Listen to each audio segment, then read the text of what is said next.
अगर आपके घर में बेबरकती है, लड़ाई झगड़े हैं, मुश्किलात हैं,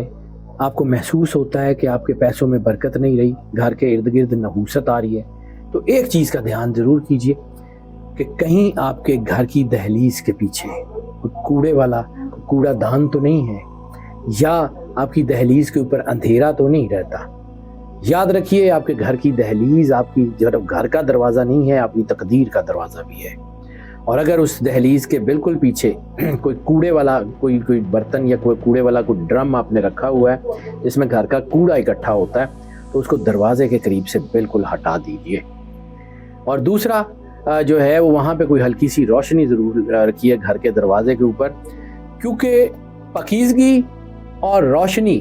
बरकत की निशानियाँ हैं, अंधेरा और गंदगी नहूसत की निशानियाँ हैं। अगर आपके घर में ऐसा कुछ है तो फिर उससे जितनी जल्दी हो सके जान छुड़ाइए और अपने घर की ख़ास तौर पे दहलीज साफ़ रखिए और वहाँ कोई हल्की सी कोई लाइट ज़रूर लगा लें, आपके रिज़्क में इजाफ़ा हो जाएगा।